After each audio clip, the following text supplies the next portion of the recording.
What up, YouTube? Let's here. Thanks again for visiting the channel. As always, I appreciate it. Today we're going to be doing a review of the Weed Knives Snecx SNECX Vision R. A very, very nice knife. Like this a lot. I did not expect to like this knife very much. When I first saw this, I wasn't exactly a fan of this pocket clip here. But it doesn't really seem to be too awkward in the pocket, and everything else about the knife just makes me like it a lot. It's an awesome knife, but I'll get into all that in just a few minutes here. The measurements on this guy first off, this is a an 8-inch knife with a 3.5-inch blade and just over a 3-inch cutting edge. Size comparisons, when compared with the Rat Model 1, the Rat's going to be just a little bit bigger, and excuse me, the Rat 2 is going to be obviously a little bit smaller, as you can see there. The DEMKO 8020S is going to be obviously a little bit bigger than this guy, and the 20.5 is going to be a little bit smaller, as you can see. Bring our SPYDERCOs in. The SPYDERCO MILLITARY 2 is going to be just a little bit bigger, and the almost brought in the DEMKO. I'm an idiot. The Para 3 is going to be a little bit smaller. Height, length, and thickness. You can see closed that this is going to be just about the same size as the PM2, maybe a little bit smaller. And the Para 3 is going to be a little shorter. The height on this guy is going to be nowhere near as tall as the Para 3, and the thickness is going to be a little bit thinner than the Para 3. I'd say about 1/8 of an inch. All right, see what we can get a weight on this guy.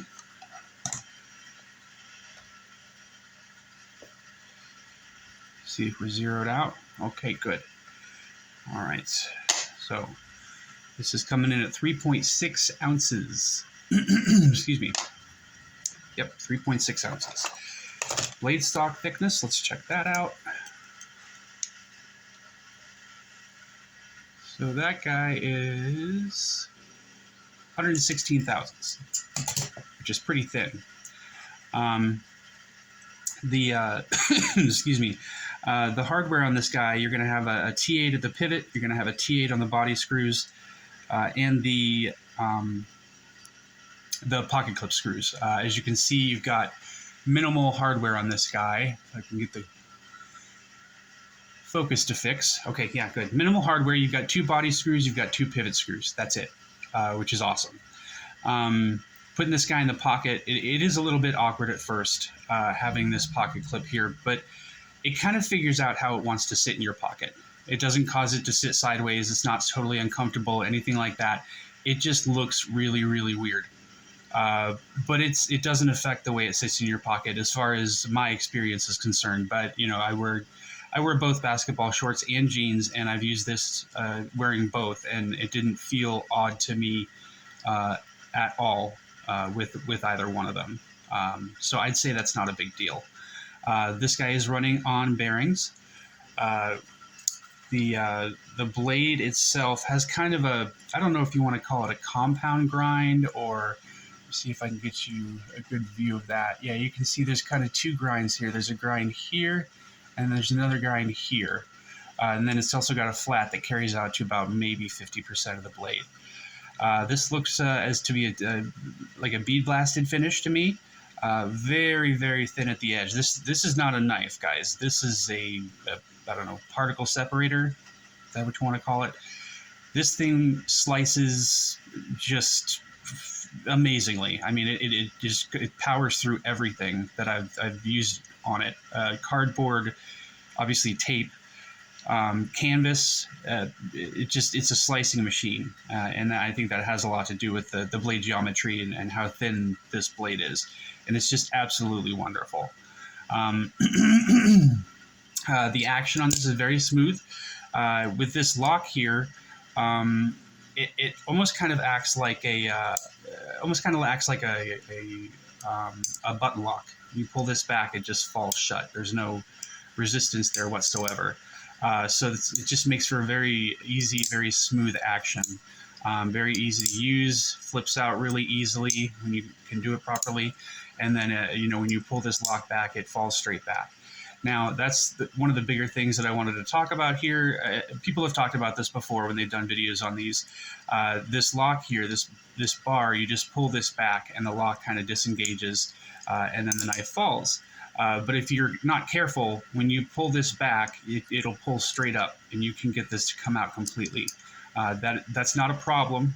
It was designed like that.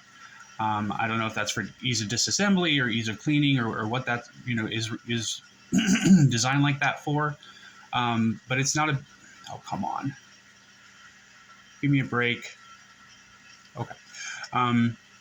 It's not a serious problem. If that does happen, if this does come out, you can just pull it right back and just pop it right back in there.